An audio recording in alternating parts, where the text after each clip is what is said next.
Hello, friends, and welcome to the second episode of Wake Nation 21, the first fan fueled YouTube channel dedicated to everything Wake Forest athletics.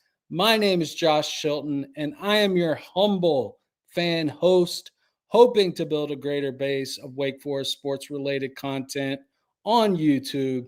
Today, we're going to scratch that good old itch for some nostalgia by doing a part one of a two-part series where I reveal my all-time Wake Forest football team. This week we'll do offense, and then next week we'll come back and we'll do the defense. But please do me a favor as I reveal my all-time Wake teams.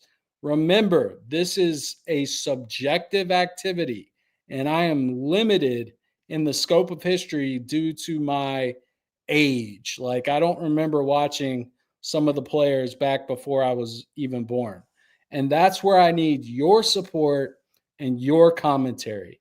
If you disagree with certain players at certain positions or feel like I've made a glaring omission, please let me know in the comments. I want this to be a community experience where we as a collective remember, celebrate, debate some of the greatest college football players to ever wear the black and gold. And without further ado, I say it's time. Let's just jump into the list and do the all-time Wake Forest football team offensive edition. And so to start this process, let's go over some criteria. So we need some criterion for our selection. These are the categories I'm using to make my decisions in terms of who gets on the list. First is talent, and that is where my limited ability to go back in time will come into play. But what was your talent level when you played for Wake Forest? Second criteria, duration. How long did you play for Wake Forest? Did you stay 1 year, 2 years? Like, how dedicated, how loyal were you to the Wake Forest program? Number three, awards. What type of awards did you win? Number four, stats. Where do you rank all time on the Wake Forest leaderboard statistically? And this is especially important for, skill players, quarterbacks, running backs, wide receivers, tight ends, stuff like that. And then number five is peak. How good were you at your peak at Wake Forest? And so I'm going to warn you, this next slide, we are doing the quarterback. So we're going to start hot. We're going to jump right in. We're going to do the quarterback. And I'm going to reveal right now, you take a guess who I'm going to do before I even put it up there. I'm going to reveal my all-time quarterback at Wake Forest. And my all-time quarterback at Wake Forest is none other than Riley Skinner. And there were, you can see the honorable mentions at the bottom of the screen there. We got guys like Sam Hartman, who owns most of the passing records at Wake Forest. You've got Jay Venuto, who was a first team ACC player of the year type guy his senior year at Wake. You've got John Walford, but I'm going with Riley. And the reason I'm going with Riley is because what did he do at Wake Forest? He led us as a freshman quarterback to the ACC championship. Still the last team to win an ACC championship from the state of North Carolina is Wake Forest University. And that is in large part because of Mr. Riley Skinner. He was second team All-ACC as a freshman. He was the ACC Rookie of the Year in 2007. He set the single season ACC record for highest completion percentage. That was only broken last season by Haynes King at Georgia Tech.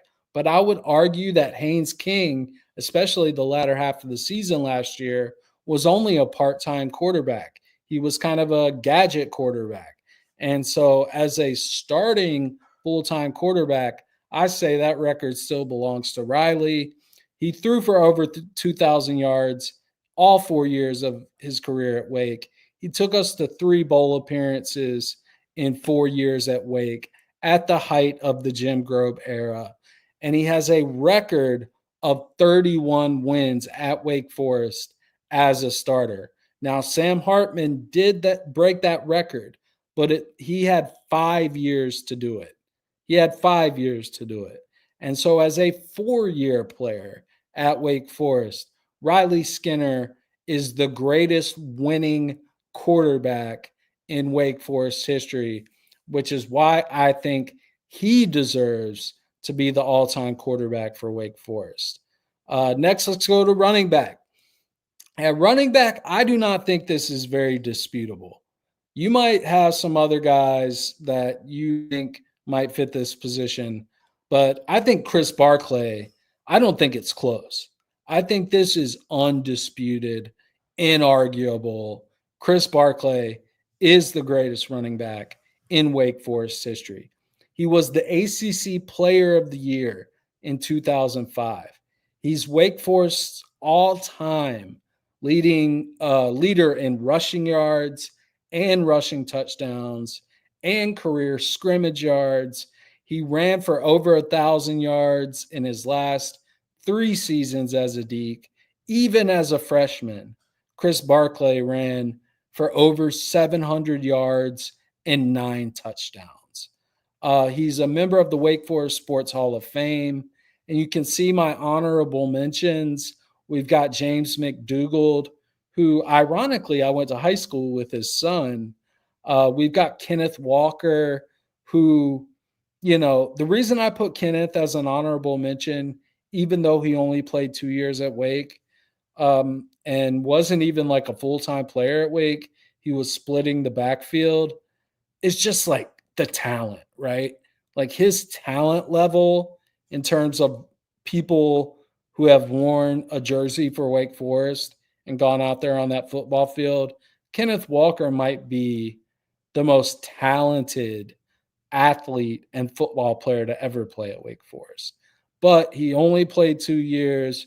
He left us for Michigan State. I would say that might be partly due to a failure of Dave Clawson to give him the entire backfield.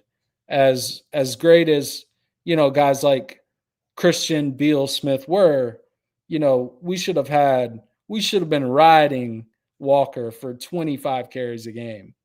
And then finally, Brian Piccolo, who's most famous for the way he died, which is very sad, and the movie that was made about it. But Brian Piccolo was first team All-ACC as a senior. He was a great player for us as well.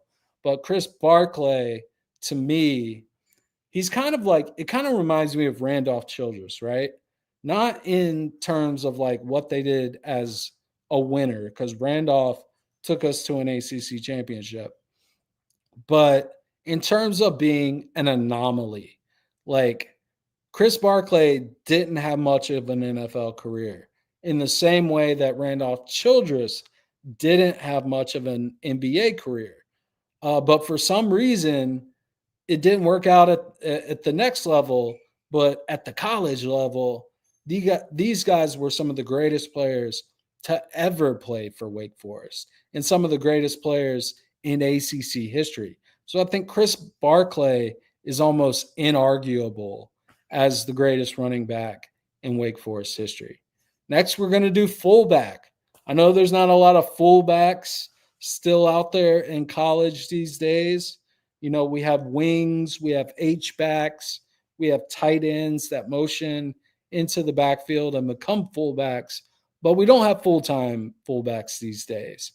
But that, if we were to deny putting a fullback on this team, we would be denying, 50 years of college football history. And the undeniable, to me, greatest fullback to ever play at Wake Forest is Ovi Muhele.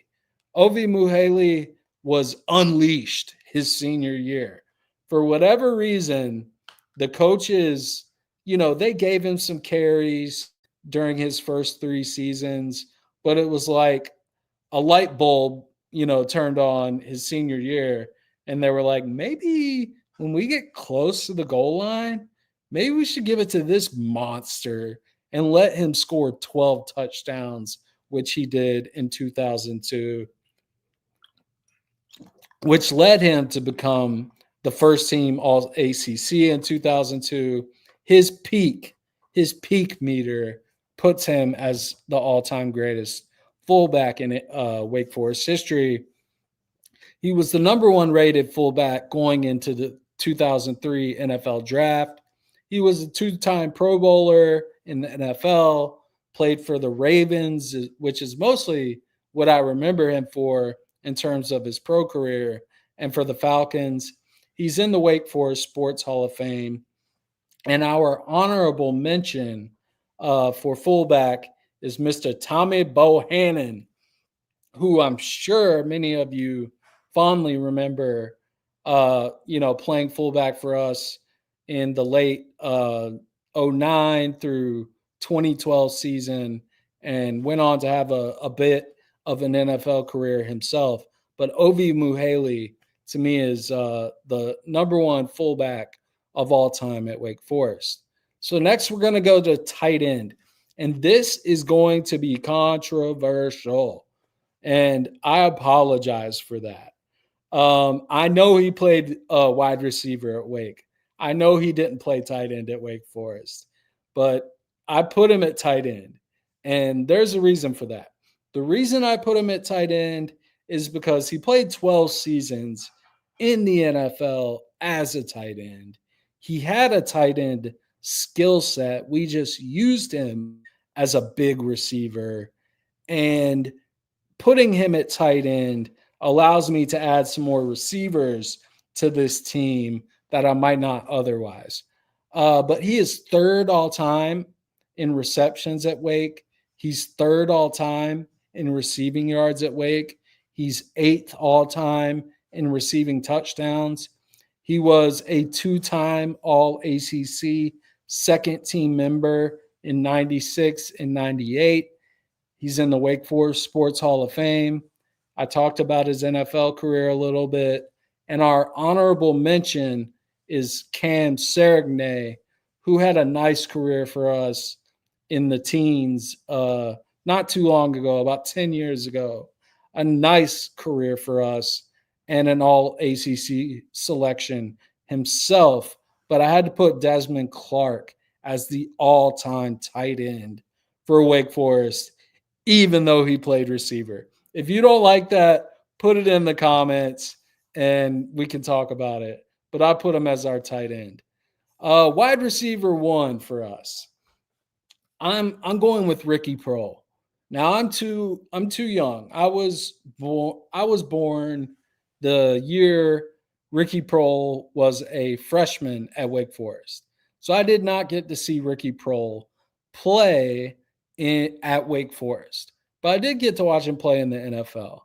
But if you just look at where he ranks all time at Wake, 4th all time in receptions, 2nd all time in receiving yards, 2nd all time in receiving touchdowns, All ACC first team in 89. He's in the Wake Sports Hall of Fame. He kind of carries a torch as a member of Wake Forest. 17 seasons with the Rams, Panthers, Cardinals, Colts, Bears, Seahawks. I remember him most when he was part of the Greatest Show on Turf for the St. Louis Rams and Kurt Warner. I remember his late career coming to the Panthers. Honorable mention for the number 1 wide receiver is Greg Dortch. If Greg would have stayed 1 more year or 2 more years, I could put Greg on the all-time lineup. Talent-wise, Greg deserves to be thought of in that respect. His 4-touchdown performance against, I think it was Louisville that one year, was one of the greatest wide receiver performances, all around performances I've ever seen. So Greg Dortch definitely deserves an honorable mention on this list. But let's go to wide receiver number 2, which might surprise you. Wide receiver number 2 is A.T. Perry. And maybe it's because it was so recent and you just might not think of A.T. Perry as one of our greatest all-time receivers, but it's kind of undeniable if you look at what he did at Wake. 7th all-time in receptions, 4th all-time in receiving yards, 1st all-time in receiving touchdowns, 2-time All-ACC first team player. He's the only player, and this is where peak comes into play again. He's the only player in team history to have 2 seasons where he had more than 10 touchdowns and over 1,000 yards. That's pretty impressive, right? So far, he's had a 2-year NFL career with the Saints and the Broncos. An honorable mention for the wide receiver number 2 position is Michael Campanaro. I wanted Michael on this list, man. I remember loving watching me some Michael Campanaro, but I just couldn't quite put him ahead of A.T. Perry. And there's a couple reasons. Michael Campanaro, for as good as he was kind of a slot only player whose average yards per catch was a very short distance.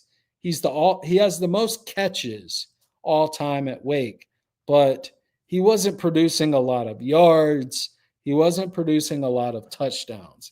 He never had 1,000-yard season, and he never had more than like 3 or 4 touchdowns, I think, in a single season. So Michael Campanaro, as great as he was, he's going to go on the honorable mention, and we're going to put a 3rd wide receiver on the list just because I can, and that's Chris Givens. Chris Givens is forgotten and underrated sometimes in terms of his career at Wake. He's 8th all-time in receptions at Wake, 6th all-time in receiving yards, 4th all-time in receiving touchdowns. He was a 2011 All-ACC first-team member and had perhaps the best single season by any Wake Forest receiver ever. And that was his senior season where he had 83 receptions. I mean, you talk about 83 receptions, that's a lot in a 11-game season, 12-game season. 1,330 yards, 9 touchdowns. He averaged over 102 yards per game as a receiver. And unlike a guy like Campanaro, he was making plays down the field, 16 yards per reception. So his average reception went for 16 yards. And that's just kind of like peak unbelievable attainment. And so he played 5 years in the NFL with the Rams, Ravens, Eagles. My honorable mention number 3 is Jakari Roberson, who had an underrated career at Wake as well. Almost had 1,000 yards as a junior, eclipsed the 1,000-yard mark as a senior, made All-ACC as a senior. So that's our skill positions. And so now we're going to get into the beef boys up front and get into the linemen. So guard number 1, I'm not going to go left guard, left tackle, right tackle. And this is not even necessarily a rank in terms of like 1, 2, but I'm just naming them guard number 1, guard number 2. Guard number 1 is Billy Ard. I did not watch Billy Ard play, but I know that Billy Ard was an All-American as a senior at Wake Forest playing guard. He was All-ACC first team in 1980 playing guard. He was a team captain. He was the winner of the Bill George Outstanding Lineman Award, Wake Forest Sports Hall of Fame, 11-year NFL career mostly with the Giants, but also a few years with the Packers. An honorable mention behind Billy Ard for guard number one is Joe Looney, who I'm sure a lot of you guys remember. And he played around the same time as Michael Campanaro, but he had a nice little NFL career as well. But Billy Ard has to be on the list of the all-time guards at Wake Forest. And guard number two, some of you might not like this because his peak wasn't that great, but his duration, his growth throughout his career, where he started and where he continued to progress. I'm going with Phil Haynes as guard number two at Wake Forest in his on the all-time team. He was a 4-year starter at Wake. So from the time he came to the program, he was starting at Wake. Third team All ACC as a junior. Continued to get better. Second team All ACC as a senior. 2018, he was on the preseason Outland Trophy watch list for the best offensive lineman in America.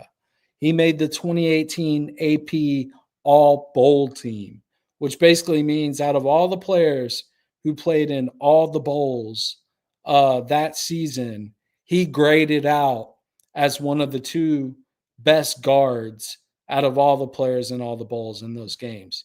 He had a 6-year career in the NFL with the Seattle Seahawks. We will see if he gets signed. He's an unsigned free agent as far as I know right now, but he might get picked up by somebody. But yeah, Phil Haynes, greatest guard, number two in Wake Forest history on the all-time team. Oh yeah, and Nate Gilliam, you see down there, honorable mention. Shout out to Nate Gilliam, whose career overlapped with Phil Haynes, and they played together and gave us a terrific guard tandem during those years. But shout out to Nate Gilliam as well, who had some all ACC considerations during his career too. Center, Tony Mayberry. I did not get to watch Tony Mayberry. And even though he played in the late 80s, for some reason, this picture makes it look like he played in like 1940. But this is like the only picture like you can really find on the internet of him playing at Wake Forest. But he was a 3-year starter who helped Wake Forest have back-to-back winning seasons under then coach Bill Dooley, in large part because of the strength of that offensive line, who he was the centerpiece of, the leader of. He was first team All ACC in 1989, won the Bill George Award for the top Wake Forest lineman in 1989. He was in the Wake Forest Sports Hall of Fame. And, just talent-wise, even though I didn't get to watch the guy, if you're a 3-time Pro Bowler in the NFL, I would say you're a pretty talented player, right? So 3-time Pro Bowler for the Tampa Bay Bucks. An honorable mention is a guy who just left us very recently, Michael Juergens, who had a great career for us at center, during a lot of the Sam Hartman era. Michael Juergens was a mainstay on that line. And so Tony Mayberry, all-time center for Wake Forest. Tackle number one of my favorite players to ever play at Wake Forest, Zach Tom. Zach Tom, especially his last 2 seasons, the guy just graded out. You could not beat him. In the run game, you couldn't beat him. As a pass rusher, you couldn't beat him. It was rare. Like, you could go games and games at a time without Zach Tom giving up even a pressure, much less a sack. or missing a block. He was all ACC first team in 2021. He was an AP All American, second team that same year. I argue he should have been first team that year. He was the best tackle, in my opinion, in college football that year. His 94 PFF grade for that year signifies that he was the best tackle in college football that year. He was a 3-year versatile starter at Wake Forest. At the beginning of his career, he played center, but Tom could play center, he could play guard, he could play tackle. He spent his last 2 seasons playing tackle and being a lead at it. But the versatility of Zach Tom is well known even now as he plays for the Green Bay Packers as the starting right tackle for the Green Bay Packers. He's just a very versatile player. And honorable mention for tackle number 1 is Justin Herron. Justin was like the predecessor to Zach Tom. He was there, as Zach Tom was coming in, and they kind of overlapped a little bit. And at one point, we had both these guys on our offensive line. Justin Herron, to me, is just a step below. He's just a little step below Zach Tom. Zach Tom was better than Justin Herron, and I think that's played itself out in the NFL. But Zach Tom, man, I love me some Zach Tom. Every time I watch a Packers game, I'm just watching Zach Tom, and I'm saying he's still doing it. He's still performing at an elite level. All right, our last guy, tackle number 2, Tyson Clabo. And so you're going to see the honorable mention at the bottom, Ben Coleman. And Ben Coleman could be argued ahead of Tyson Clabo. But I'm at a disadvantage here. I see that Ben Coleman was an All-American in 1992, an All-ACC first teamer in 1992, but I see nothing.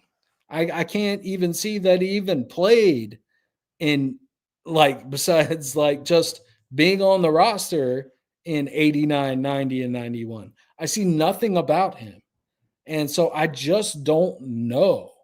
Did they switch him from defensive tackle to offensive tackle?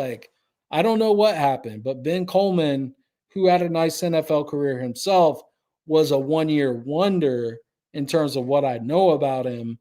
Whereas Tyson Clabo was a 4-year player, all ACC first team in 2003, all ACC honorable mention in 2002, 3-year starter, playing both tackle spots at times, just a monster of a man, 6'7", over 300 pounds, had a 10-year career. I remember him mostly playing for the Falcons, but also with the Dolphins and the Texans. And so, yeah, Tyson Clabo is tackle number 2 for the all-time team. So there you have it. You have the all-time Wake Forest offense, the all-time offense for Wake Forest. But we've got a problem. The official has thrown a flag on the field. We've got too many players. We got 12 men on the field. And so I apologize for making us have a flag, but I had to do it. I just had to do it because to leave out the fullback position, even though it's basically irrelevant in today's game, would do a disservice to Ovi Muheli and Tommy Bohannon and every fullback that played at Wake Forest. To only do 2 wide receivers would do a disservice to the wide receiver position because there's been a lot of good wide receivers that played at Wake Forest. So many good ones that I had to put our boy Desmond Clark at tight end just to make room for all the players I wanted to mention. But here's our team going from left to right.